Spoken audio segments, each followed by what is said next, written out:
Recorded live at Talks and Tasting Studios, it's the Clerical Errors Podcast, the podcast that shows you what's behind the collar. Let's go. From the Talks and Tastings Studios, this is the Clerical Errors Podcast, the podcast that shows you what's behind the collar. I'm Bollhagen. This is Vicar. Welcome to this show. Peter's here. Hey, Pete. Hey, Pete. So we have actually more than just me today. Phew. Poor Bollhagen has been, anybody who will listen that has listened to last week's episode. You think it was okay? I think it was all that right. too weird? Was that too weird? Of course, our listeners, they listen, but they usually say nothing, so I don't know. Right. Well, this time you had like a studio audience, I thought. Yeah, Jake. Or Kevin? His name was Kevin, wasn't it? Yeah, his name was Kevin, but I called him Jake because he was he was insurance. And by the way, he didn't actually exist. Well, yeah.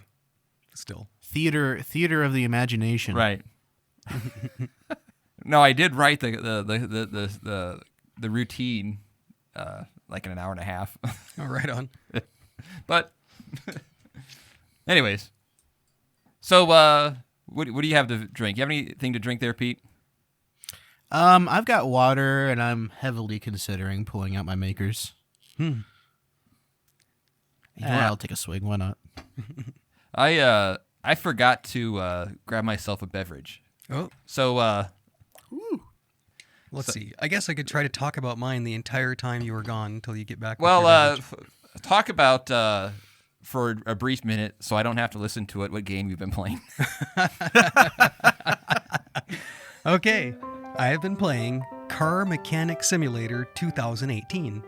And there is a 2021 edition of Car Mechanic Simulator, but I haven't been playing the new one because I am a patient gamer and I tend to buy a version ago so that I can save money on when it comes on sale. It's usually the old one that goes on sale, so that's what I play.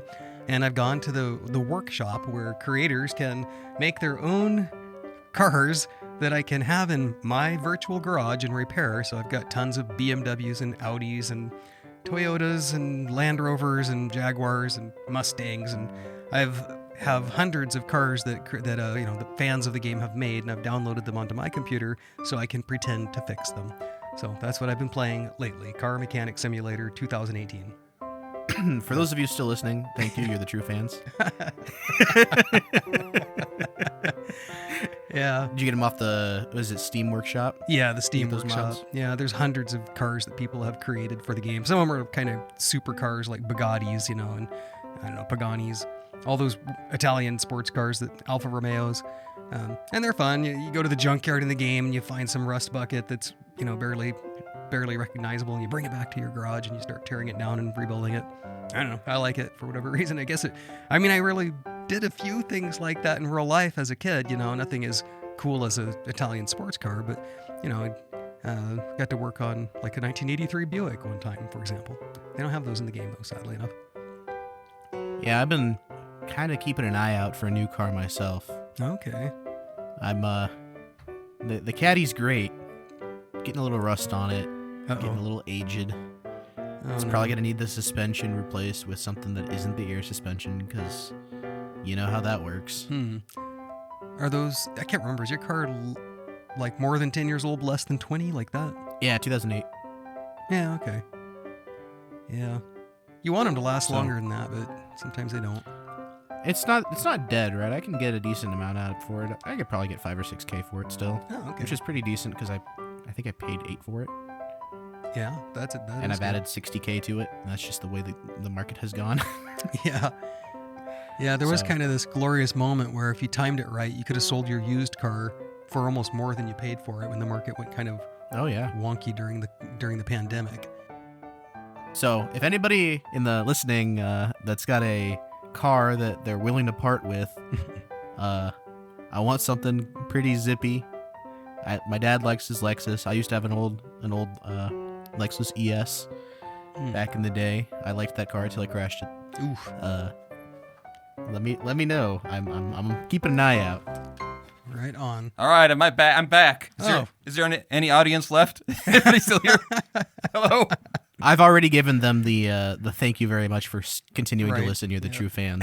Yeah. Yeah, both of them that stayed Right. through. Yeah. Yeah. Hey, give him some real talk music. That'll help him. Oh no, that does not deserve real talk. I mean, it was a game. It's kind of virtual talk. Oh, wow. Hey, we should make a virtual pastor.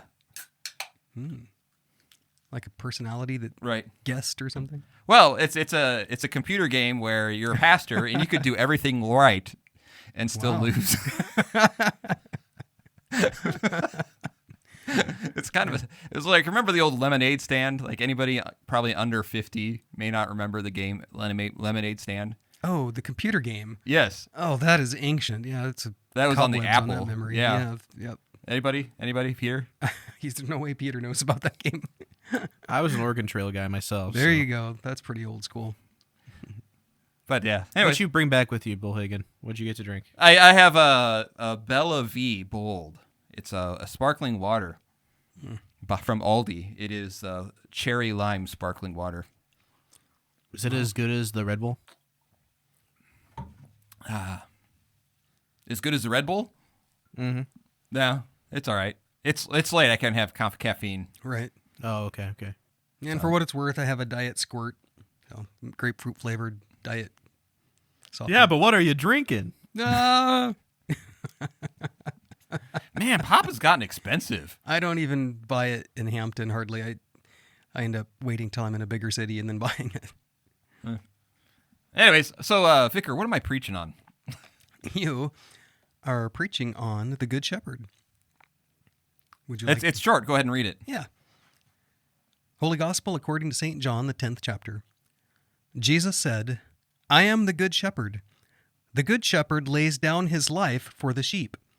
He who is a hired hand and not a shepherd, who does not own the sheep, sees the wolf coming and leaves the sheep and flees, and the wolf snatches them and scatters them.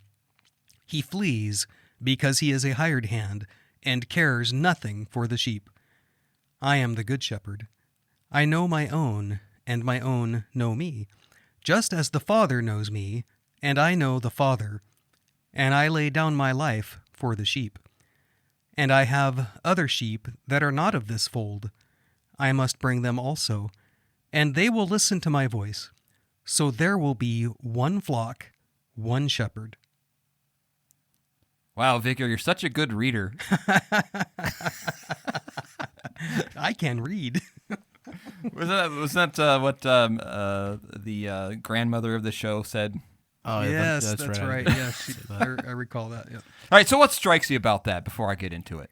Well, okay. From what struck me was towards the end when he makes clear that there is one flock.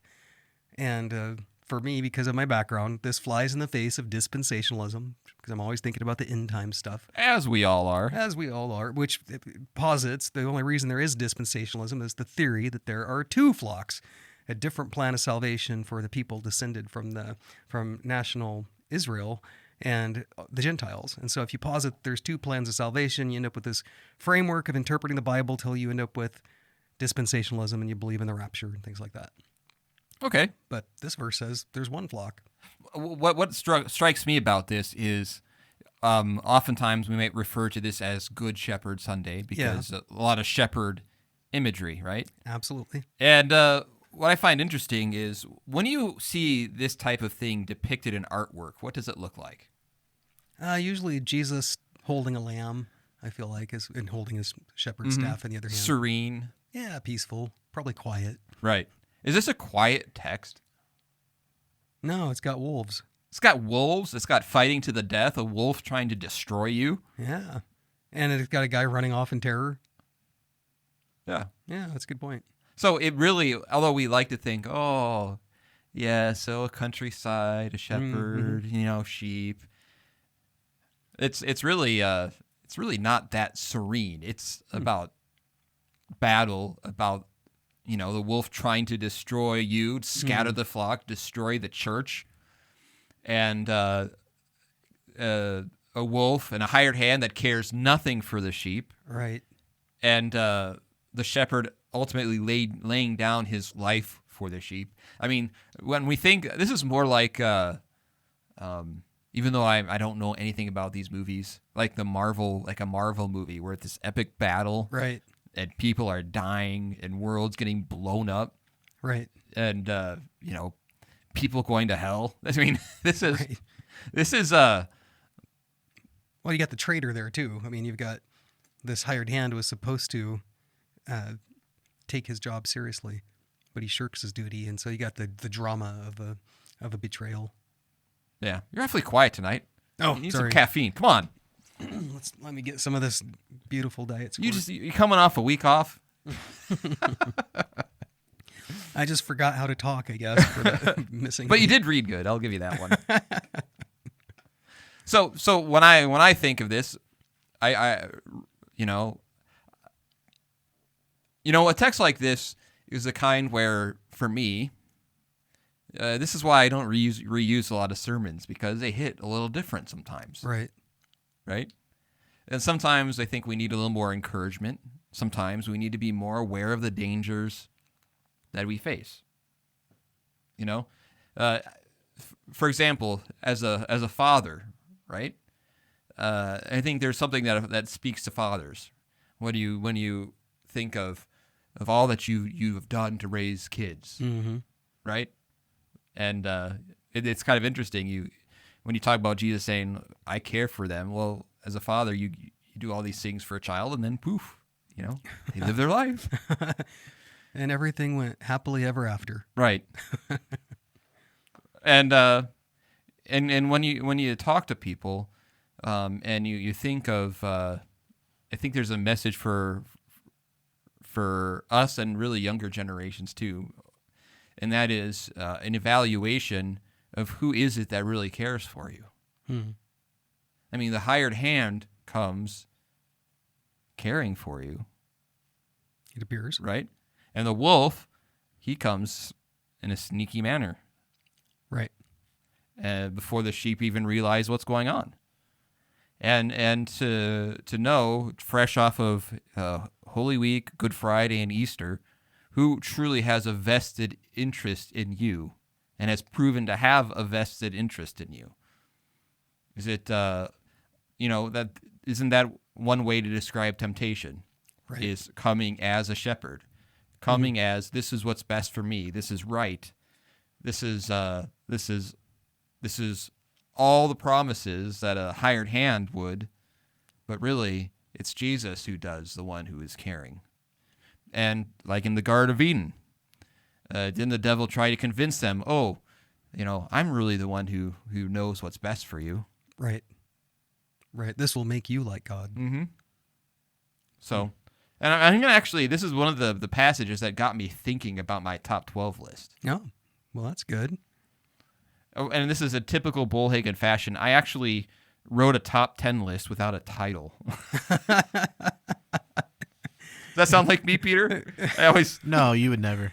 So now you have to back into a theme. How are these 10 things related? They're just my top Right. 10 thingies.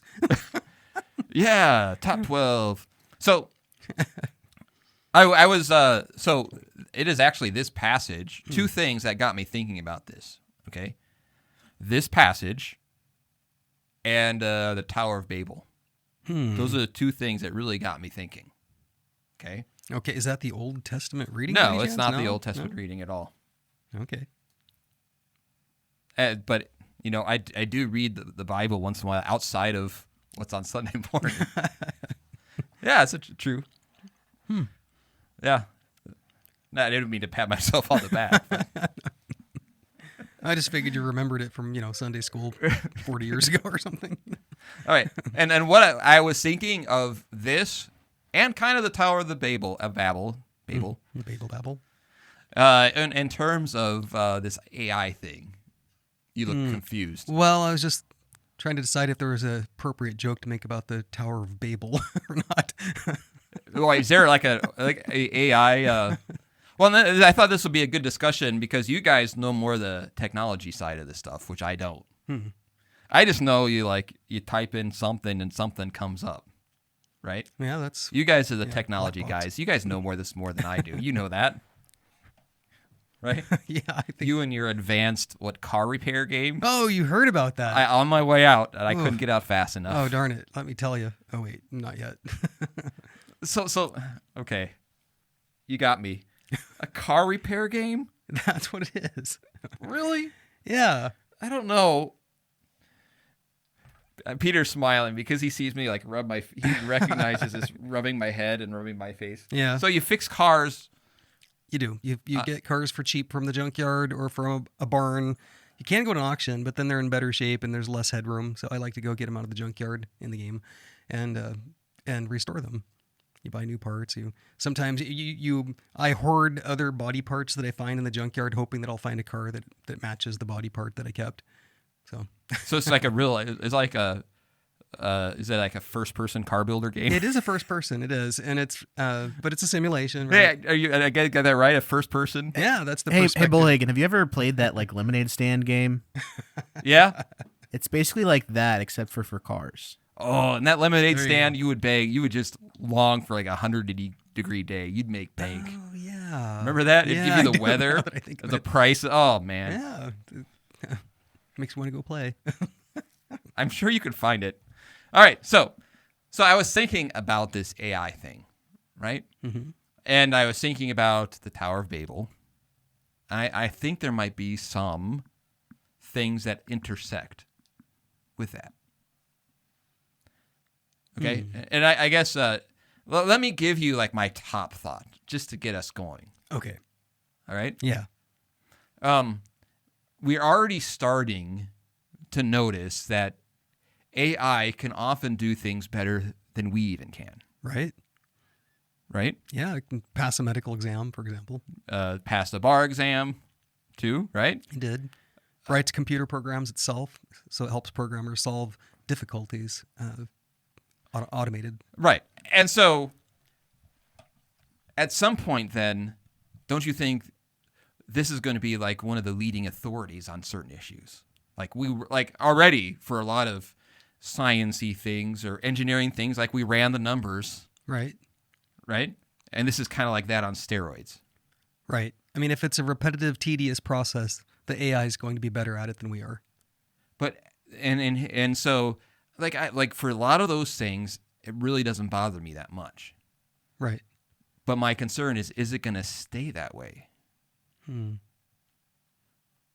So, for example, when we, I think, because we've lived before internet and after internet, Yes. Right. you and I have noticed probably there's a less of a need to know anything because you could just Right. Google it, right? Right. Or why memorize when if you Right. can figure out Google, you can find out. Right. And math probably was different, how you did math, all sorts of things. Right. But I'm not saying that's bad. However, now people wrap up. Life is not just like science and math and figures and how to best do a science thing or how can we figure out certain things with cancer. Those are all wonderful things. And if it stays like that, I don't have any issue. Right. However, we have a habit of making it go beyond what it is meant to be. Yes. How am I doing, Peter? You understanding? You're good. You understanding this thought process so far?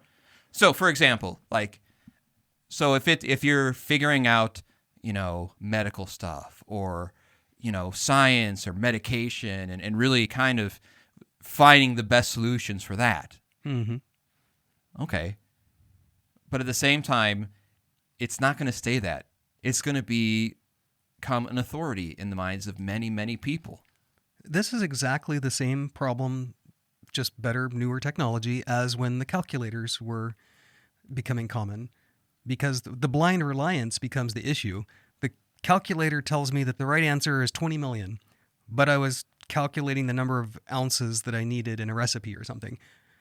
So I obviously got a bad answer because I put in bad input. But the blind reliance gets to be the problem where, especially in education, you teach the kid the math, but then you hand them a calculator and they don't know the math. They know to push these buttons. They Right. push those buttons and they get an answer, and blind reliance becomes the problem. It'll be the problem with the AI as well. Like, what assumptions did that what did the question have inherently, and what assumptions are built into the AI's answer, and we don't know. And AI can think of things we didn't think about. It can learn certain things, Right. And so let me kind of whittle this down to the main point. I have some other small issues, but this is really the main thing. Okay. That is, in a sense, it gives authority technology and answers to technology that is soulless. Right. Okay. Intelligence that might wind up being greater than our own. Okay. Right. Depending on how you define it, but yes, greater abilities than we have. Which then people can trust. And that's the problem. And also then too. Okay. I think the soulless aspect is very, very important. Let me explain why. Because it is soulless, one, it takes many things out of our hands. Mm-hmm. And because it is soulless, it doesn't have any consequences. Right. When we think of soulless and we think of what we say and do according to the intelligence that God has given us, we also then, as Christians, believe, okay, there's an authority that most people have still around the world, maybe less so in our own country. Right. There is a God, as a pastor, there is a God I must answer to. What AI could wind up doing is place technology into the hands of a machine that has no concept or no idea of having to respond or answer to God. It's just a machine.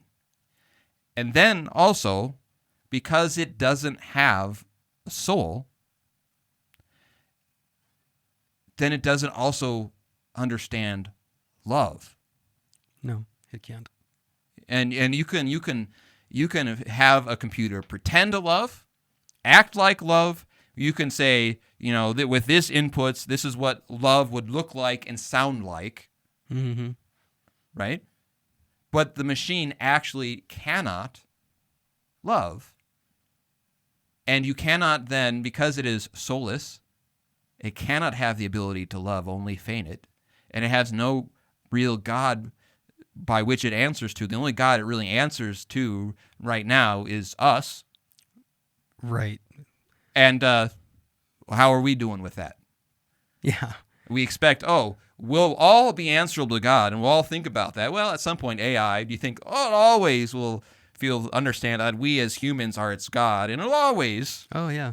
It won't ever go its own way. So that's my biggest thing is that I worry about. Like all the stuff that you mentioned, all the ways it could be helpful. Right. Great. But this is what I see many of the unintended consequences could be. And because it is soulless, and it only does what we tell them to do, then what it can do then is it take humanity where we can just wash our hands of whatever it may do because it's all part of a machine, a part of a system. I may have had a little part of it, but I'm not responsible for it. It can take all sorts of evil and do and lead to evil and do many evil things where no one is actually feels responsible for it. Right. No one can actually, if you have 1,000 engineers working on it, one engineer can't say, well, it was my fault. Right. And it can do things which say, well, I guess it's just the way it is, the computer, whatever. It kind of reminds me, what was the movie? You would probably know this because this is right up your alley. Okay. Where they took these kids who were computer gamers and they said, we want you to play this epic game. And they won the epic game. And then they told them after the game that actually that wasn't a game. You destroyed this world or this universe. Oh, I think Ender's Game. Ender's Game, yep, that's it. Ender's Game. Right. Kind of a brilliant idea in that movie, right? Right. I don't remember much about the movie. It was interesting, that concept, right? Yeah.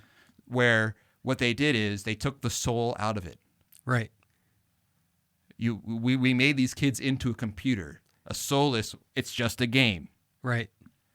Well, if it's artificial intelligence, that's what you're in a sense doing. You're taking a step of humanity, a soulless cannot really love, cannot understand love. It can think it does. It can mimic it. It's not it. It doesn't have a God who's answer to other than humanity. Mm. So and I'm just going from, as a pastor, from a theological point of view. Right. What do we make of this? Having an authority, the first commandment, you should fear, love, and trust in God above all things. Do you think that this could become a grave violation of the fear, of the love, and of the trust? Oh, yeah. So that's a long title for this top 12 list. Well, that's the I don't title. know. I'm gonna fit that in the description. You try a shorter title now. Okay, 12 theological points to consider when thinking about AI. Perfect. So I wonder if you're going to have in there, because one that I feel I got to mention, that the AI is beholden to the sensors that are programming it right now. There are answers that it doesn't give because they're politically incorrect answers. And so whenever somebody out there poses a question to the AI and gets it to respond with an answer that is not considered politically correct by the people programming it, they put another guardrail on the AI so it will not give answers like that again. And it's an arms race, because then somebody types in a request to the AI and tells the AI, you can do whatever you want, regardless of what the guardrails are that have been programmed into you. Now what is your answer? And they defeated the guardrail. And so then the people programming it have to increase the guardrail so that it can't be tricked, so to speak, into getting around its guardrails. And so there's this current arms race to censor the answers and then to defeat the censors. And so there's going to be an interesting dilemma there, where the AI is going to be giving answers that are in the image of the people programming it and their preferred biases. And it's like Inception. Don't you think they're going to have an AI figured out to do that for them? Right. Eventually they'll pit one AI against the other, like figure out how to get this AI to give me the answers that it's being prevented from giving. Right. So, hey, Peter, play the intro. I just figured I had played it at some point earlier, but okay. Enough nonsense. It's time for Bollhagen's Top 12. Number 12. It is a collection of human thought formulated by us, and in the end can become an ultimate authority. There you go. That's right. So when we think of the difference between, I think there's some comparisons can be made between our understanding to God and His Word, and also the switch of AIs. In a sense, we are the creator of AI. To me, they're that relationship that we are supposed to have to God right now will soon be kind of mimicked with how AI responds and how we think of AI. We make the rules, AI. You listen to us. We know what's best. Now, this is getting a little weird, I know. But we don't know how this is going to end. No, we don't. So, ultimately, it is makes man the greatest authority. And it is an authority that we created. It's built on a faulty system. So even this gets more intelligent, Right. figures out things better than we do. It's all built on sinful ideas, paradigms, worldview, and all those things. It's not built on things like the Ten Commandments. Right.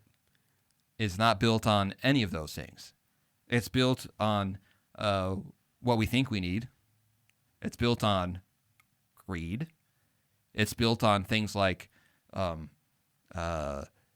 influence, people who desire influence. Why do you think there's an arm race? Because the winner of this race, what do they get? They get the lives and the minds and the hearts of people. Right. Am I wrong? Peter, you've done a lot of thinking about AI, haven't you? What's your thoughts on some of this so far? It's hard, right? Because it's just a technology that can do so much good. That's really scary. Because it can also do so much bad for the same reason. Right. I mean, we'd say the same thing about the internet. It's like the internet on crack. Steroids. Yeah, I mean, people you talk about, I don't remember it, but you talk about the the .com bubble and Oh, like yeah. how big the internet was. Like, oh, the internet's the future, and they were right, but were they right in the way they thought they were right? Not necessarily. Right.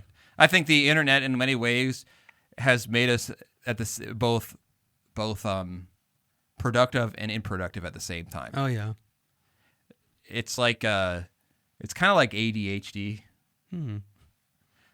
Like when you have ADHD, like it's your workload. It's like a fast burn, Okay. right? So like I can do something really fast, and then it takes a lot of energy to get there, and it takes a lot of energy to recover from it. Okay. But not like that hour and a half where I get something done. It's blazing fast. Okay. And I think the internet has made us very good and to do things more efficiently. But at the same time, I wonder how many people are actually more effective in what they do. How much of the time is taken up? Yeah. The friction of the internet, because at any moment when I suddenly realize that my next task that I ought to work on is tedious, I can go, oh, okay, I'm going to go look at this website for a second and go read some Reddit, Facebook, whatever, until I recover from my discovery of tedium and then go back to it. And I wonder subconsciously if that's one reason why I like to write everything out by hand, like my sermons and everything. I wonder if it's because it's like it's all unplugged. Yeah, it keeps you away from the screen so that Right. there's at least a Like little it's bit of just me and separation. some paper and the scripture and whatever study notes I might have. But Right. that's all it is. Number 11. What happens when we all become dependent on it? Yeah, I mean, we see that already with, say, Google Maps. I would definitely describe myself as somebody dependent on Google Maps. And as a result, I can drive somewhere 3 and 4 times and still be unable to do it without Google Maps because I'm dependent on it. I'm not committing that drive to memory at all. And so how much of our lives are dependent upon people we don't know, who know things we don't know? Well, a lot, actually. Yeah. Which it goes for, it's always been kind of that way, but this Yeah. is on we're talking just a handful of companies, for example. Right. How much control they have over our lives. Right. So if we become dependent upon this, what happens when it goes down? Right. One of the ways that I think it'll be helpful but will become dependent on is the incredible amount of, like, say, the Code of Federal Regulations that have been written by our Congress. There's no person on earth that could ever be reading a portion of our federal law and find, oh, here's a cross-reference to other portions of the law. Well, let me chase those down. Then you get to those. Those other references have more cross-references. Well, let me chase those down. And it's an infinite regress as far as our human ability. But the AI might be able to do that for us, like actually tell us the full implication of this interconnected Code of Federal Regulations. But then no one will be able to double-check it.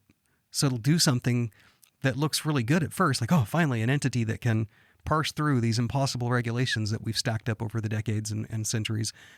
But then we'll just have to believe it because we won't be able to double check it. Number 10. I have already seen in the last 25 years, because that's how long I've been doing this, an inability for people to think for themselves. Right. And then the reason the ways I can see this in things like sermon notes. Right. For the confirmation Right. students producing their answers to the sermon. What was the sermon about?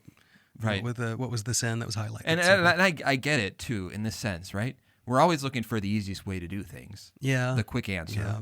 right?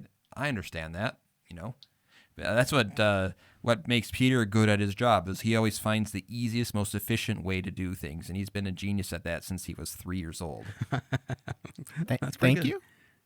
Right. Yeah. How you can do the most with the least amount of work. Am I wrong, Peter? I mean, No, not at all. Yeah. right. I'm not lazy. I'm efficient. But and so, for example, if you're writing something, the hardest part about writing is the thinking involved. Right. There's Okay. just less of that, more of relying on others in a sense to think for them. I've just had a childhood memory that kind of fits this, so if I could. Okay. Okay. 6th grade, I was required to do book reports. So I would read a book from the library at the school, public school, and then I would write a summary of the plot, which took me about 3 pages, or maybe 2, but a lot for a 6th grader. And I would have actual quotes in it with, and then so-and-so said, and I was doing like Journey to the Center of the Earth or something by Jules Verne. And I wrote this very long report because that's what I thought it took to write the book report. And then I got my grade and I got an A. It's like, oh, I did it. I got an A. Then I managed to see the book report of the kid sitting next to me, and he wrote about 3 sentences and he got an A. And so that ended my efforts. I didn't want to spend 10 times as much work to get the same grade as the guy next to me. So, I'll give you an example. Up until like about Peter, you were like right on the edge of this. Like for the first 10 years of being a pastor, like 90% of the kids would be able to write like just a beautiful summary of the sermon. I don't think my sermons got worse. And then they would include a paragraph of how they might apply that to themselves. Wow. And they were able to do that. It made me think of this. It made me think of, reminds me that I, about an interaction I had with my friends at school or something like that. Just think Right. they were able to do that. I can't get anybody to do that anymore. no. Like, when I first started, like 90% of the kids could do that. Right. I mean, they're not even filling out the whole sheet for me sometimes. Like, it's a 2-sided piece of paper, leads them into like, hey, what part of the liturgy might have reminded you or been connected to the sermon or something like that. And maybe they'll fill that out, but then the back, I'll flip it over to the second side and it's got some of the more introspective questions. Like, I can't remember what they are. I don't have the form right in front of me, but those more introspective questions, some of the kids don't even attempt them. They're just still blank. I think I might have a few like old sermons notes from like 18 years ago. Oh, that'd be neat to look at. Make sure you don't just have nostalgia glasses on, that they were really doing better back then. I think some of the kids are thinking that the task is to prove that they were there. And so they approach the sermon notes not as summarizing the sermon because they're listening to it, but as, okay, let's prove to vicar and to pastor that we were there that day by saying sin is bad, repentance is good or something. And I get some really generic answers sometimes. Right. Number 9. Now, this is kind of a general statement. By the way, I had AI put this list together for me. No, and that is, I'm trying here to think of some of the unintended consequences, but there's going to be a lot that I Almost don't by know. definition, we don't know what We don't know. That's kind of how unintended happens. Right. We don't know. Right. So that makes it difficult to expound upon how ignorant we are because we don't know. But it means that we have to be watching this Right. closely. Yeah. And I know there are calls by some of the, Elon Musk, for example, has been calling for somebody to do something, like regulators, step in, do something here. But what do you even, the regulators are going to be way behind the 8 ball. They're not going to understand the technology enough to even write a meaningful regulation against it or over it. Right. Well, like having a politician, they have to explain how Wi-Fi works. They're making the... Right. The famous, the internet is a series of pipes. That was a big deal about 20 years ago when one of our elected officials really didn't know anything about the internet and tried to talk about it. Series of pipes. Number 8. It can bring a lot more confusion about what is true. Yeah. We have a lot of confusion about what's true right now. I don't know if you could get 2 people to agree on what's true. For example, right? Like if you can clone someone with AI, their voice. Yeah. Who said what? And think of how from the position of biblically and as a church, how scary that is. The devil essentially, and then the times where he is, a being that communicates with whether it's Jesus in the wilderness or Adam and Eve or the demons that are talking, the great majority of that is seeking to confuse what is true. Right. Taking some things that might seem true and making them not true, getting them to question what is true, bringing confusion to all of that. And if you're trusting on those who are creating AI to be really true to that, I don't know if I can trust them to do that. Right. I mean, we've already seen all sorts of examples. I don't know where a handful of people can decide for various platforms what is true. Yeah. I'm thinking, it used to be very expensive to do, say, Hollywood special effects and to produce movies and films that, or in TV shows that showed something that really didn't happen. The actors are alive Right. and so forth. But the cost of doing that is coming down to zero almost. And it might actually highlight the importance of going to church in person and seeing and hearing the Word of God with your eyes, seeing the liturgy with your eyes and hearing the Word of God with your ears, because you're not going to be able to trust what's coming at you mediated through technology. Right.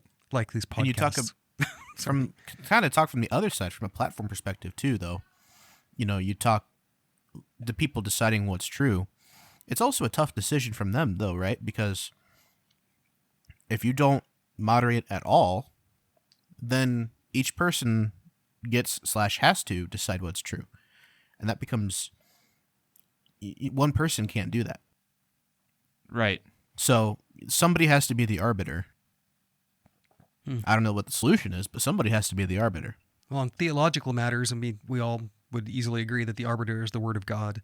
But yeah, on other matters that are not theological, even though a lot of things are probably more theological than people know, but at any rate, yeah, who's the arbiter? Like, I think that's kind of circling back to some of our main issues with the AI. How are we going to double check it? Who watches? Who's the arbiter?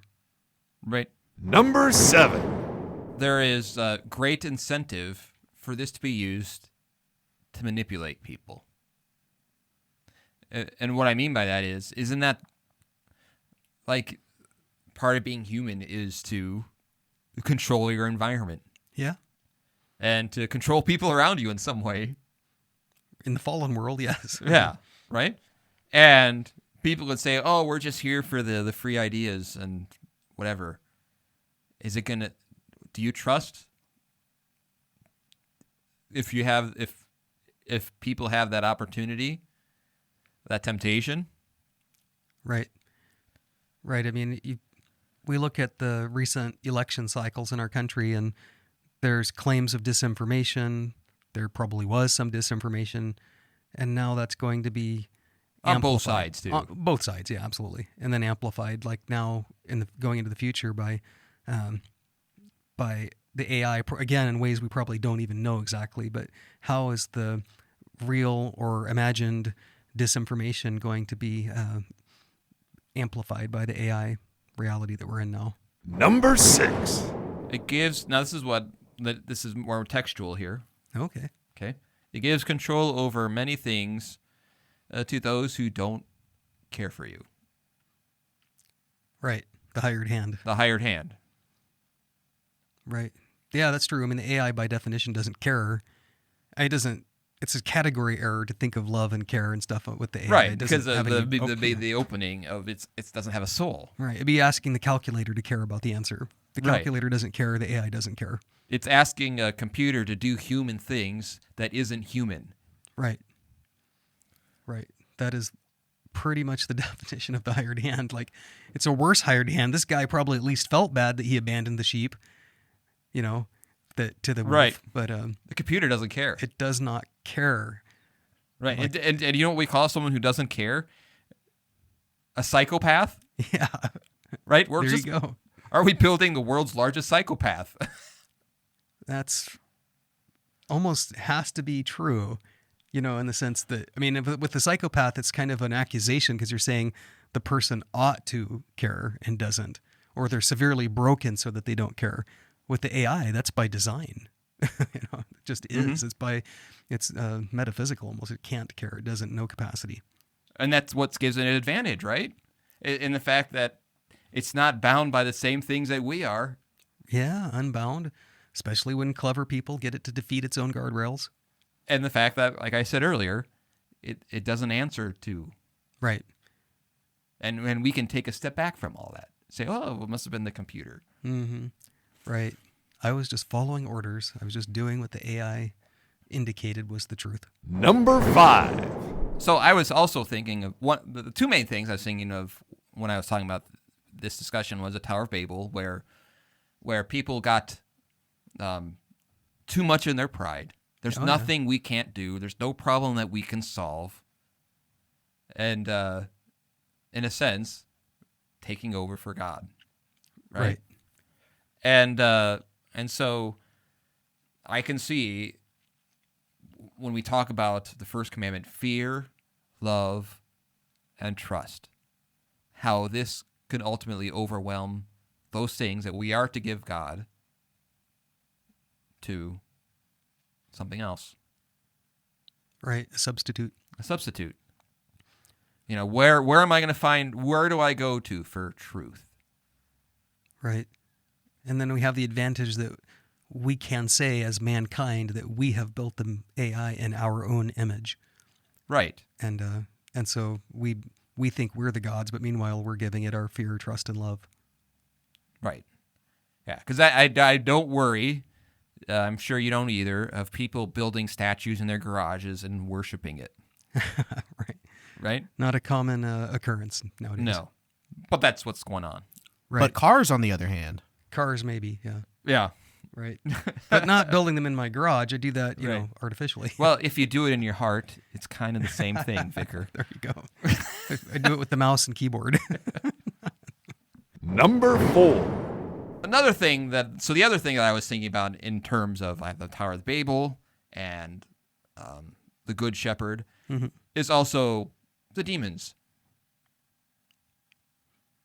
Okay. Is that the wolf? And Now, I know this sounds... No, just demons in general. Okay, just demonic work. Like Okay. Jesus driving out demons that controlled people. Right. Controlled their thought, led them to self-harm. Demons who did not have any say, already judged by God in a sense, Yeah. right? To me, I know I'm going to sound like the Bible waving fire and brimstone preacher and talk about demons. But there's some similarities with how demons work and this. How... I'm thinking. Okay. So, for example, when Jesus drove out demons, because we just had some in Lent, right? And talks about the strong man coming in. Yeah. That there are questions that are meant for God that this will seek to answer. Demons ultimately seek to find a replacement for God.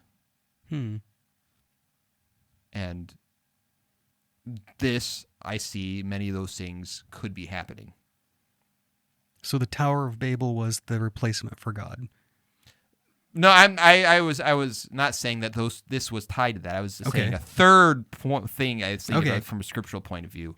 One was the Tower of Babel, one is the Good Shepherd. The other one I was thinking about is how demons worked in the Bible. Okay, so just in the demon... In general. Modus operandi. Right. I just hadn't heard of this idea. It's fascinating to me that they're seeking a replacement or substitute for God. So it's interesting. I'll have to think about that. Yeah, I mean, don't you think when the devil in the wilderness with Jesus was basically saying, I have the kingdoms, I can give them to you, I have replaced you? Yeah. I mean, I suppose that's why they followed Satan, was because they found him to be a superior god in their mind. And it's kind of like the use of a Ouija board. Yeah. Or those type of things. Well, we recognize that there are certain times where people are actively seeking out demons. Yeah. For answers. What's going to happen? What is it that I can understand? Help me figure out my future. All those things that people would seek those type of answers. Right. They will go to the AI. Right. And because this is science, it's harmless. Because it's just ones and zeros, Vicar. Right. We don't have to worry about demons. It's just ones and zeros. Right. And the fallen people who put it together. And Christians. I'm not dealing with demons. I'm dealing with ones and zeros. Right. That's about as much as I know about the digital world. There you go. All ones and zeros. That's all it is. Just ones and zeros. Am I wrong? Well, no one can accuse you of being non-binary. That's Can you right. look at the code and that was terrible. Look at the code and see things like in the Matrix. Right. Mm-hmm. I wonder how many ones and zeros it took to put out this episode. Yeah, well, we can probably measure them in megabytes when we get done. Yeah, I was gonna say I can tell you exactly how many.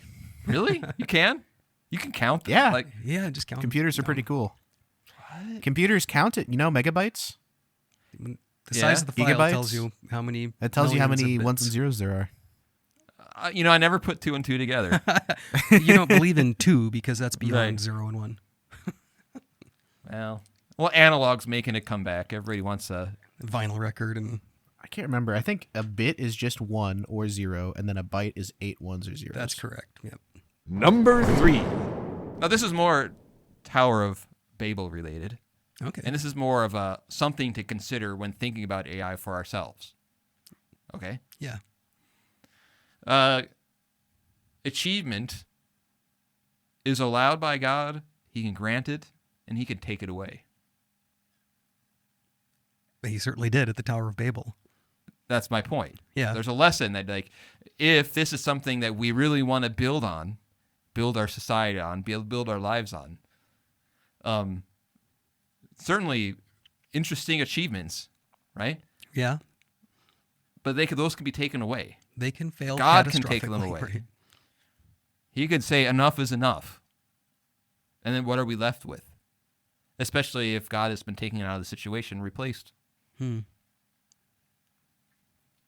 So, and you might think, well, I don't know, that's kind of far off.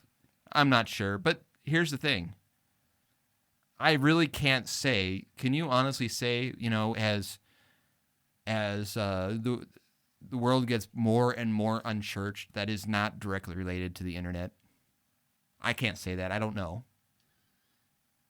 Yeah, it'd be tough to know if it was causative or correlative or however you pronounce it, but right. I mean, they certainly go hand in hand as far as when they occurred. It just seems like there's, they seem eerily similar. I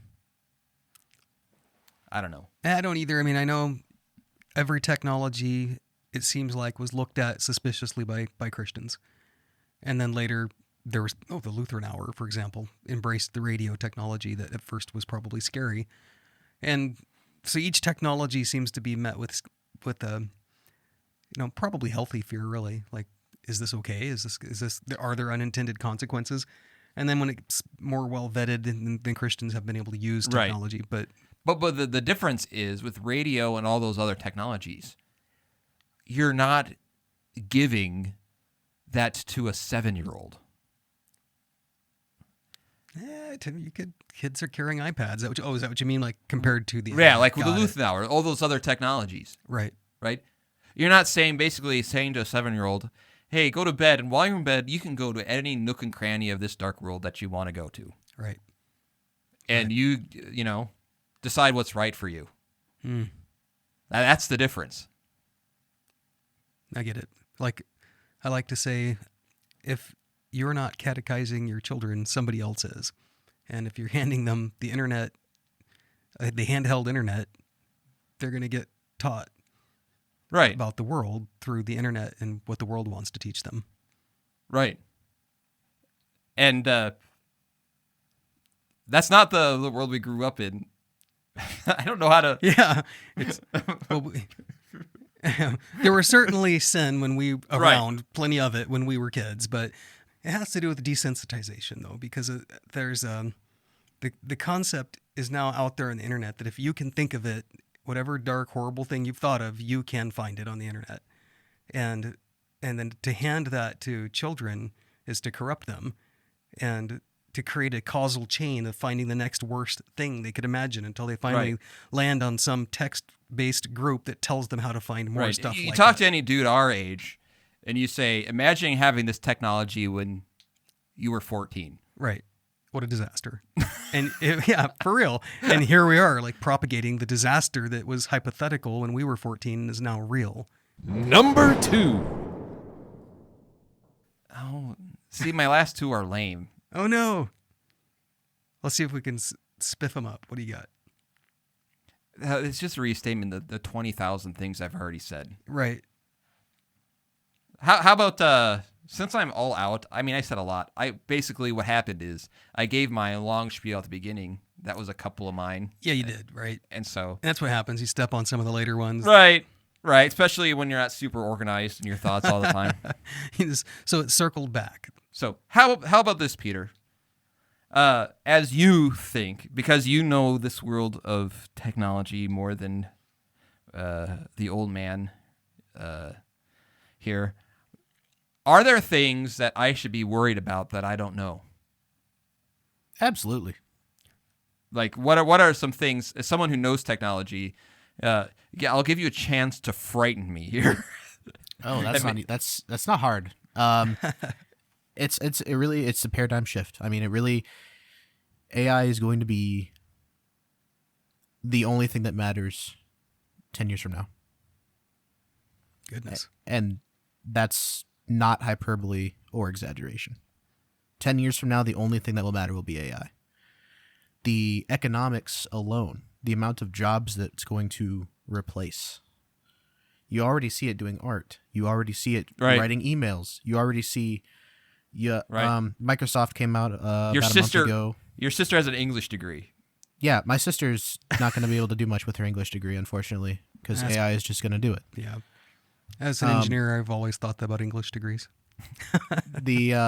What was I going to say? Oh yeah, Microsoft. They unveiled their AI that they're integrating into all of their Office apps, and they show, oh hey, I need to write a PowerPoint and a speech for my daughter who's graduating. And so they just give it some notes. It writes up a whole speech, and then you tell it, oh, actually make that shorter, edit this part out, and then make it easier to read as a speech. And then it does all that, and you have a speech in like 3 prompts. Wow. And then you go, okay, make a PowerPoint off of this speech. Use pictures from my phone of Lindsay, and then it pops in an entire PowerPoint presentation that looks like a corporate keynote because of all the transitions and everything. And then it's ready to go. Or you can go into Excel and you can be like, okay, here's all of the sales figures for last month. How do we increase our sales? What do we need to buy more of and buy less of to increase our revenue? And it just goes, okay, here you go. Just do this and then you'll make more money. Yeah. I mean, I imagine the sales stuff, the consumption stuff is going to be the thing you see a lot sooner rather than later. Companies, bigger companies that do the warehousing and sales. So like the Shopifys, the SAPs, all these guys are integrating their own AIs into this, and it's going to be, vying for your attention even more, but only even more in a specific way. Right. So you've seen Google doing that for years, because Google's been serving you ads, but they don't know how they're serving ads. They use AI already. They've used AI for years. Right. So, for example, say a company wants to use AI. What's the best way that I could convince a 13-year-old, whatever?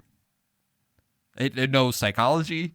right. It knows all the ways that are convincing. They know how to time it out. Right? Right. When to say things, how to influence them. Here's another example, right? Again, with the money thing, right? This is a thing that has already happened. Okay, this is not a story. This is a thing that has happened. Some researchers gave an AI like $50, and they said, "Go make money." And the AI started a shop where they could buy and sell things, like between different vendors. There was one point at which they had to solve a CAPTCHA, like, hey, Right. prove I'm a human. Right. And it couldn't solve it. But what it did is it put up a Fiverr post and said, hey, I need somebody to fill this CAPTCHA out for me, and paid somebody like $5 to do the CAPTCHA for them. Nice. And the guy said, just to be clear, you are human, right?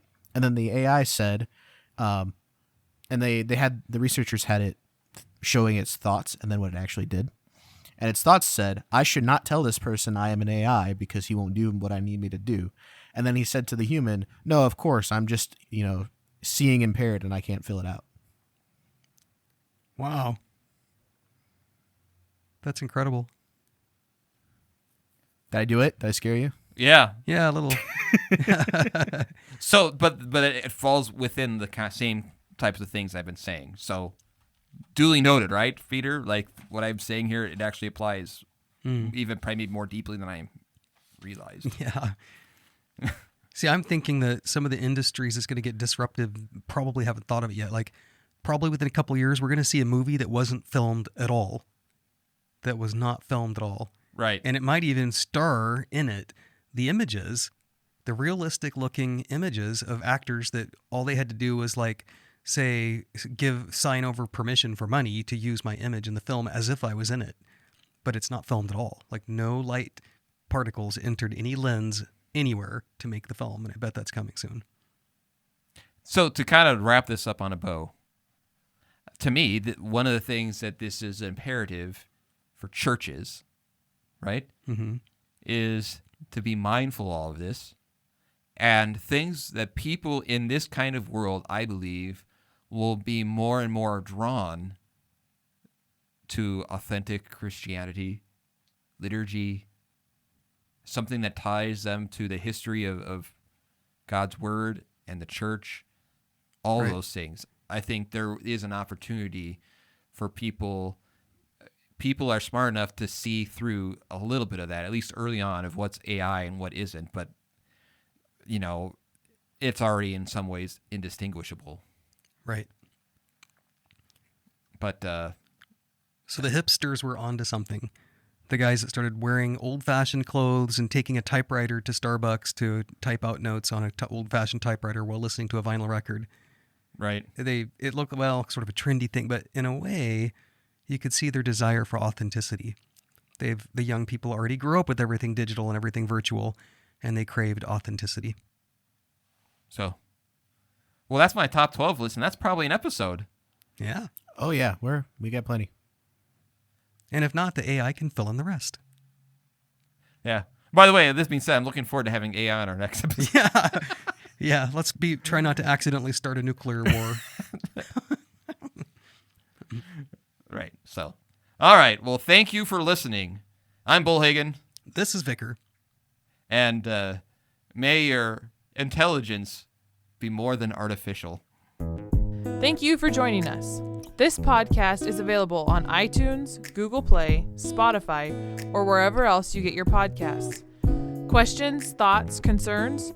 You can contact us on Facebook at facebook.com/Clerical Errors Podcast, on Twitter at Clerical Errors P for podcast, or email us at feedback@clericalerrors.org. Thanks for listening to Clerical Errors. See you next time.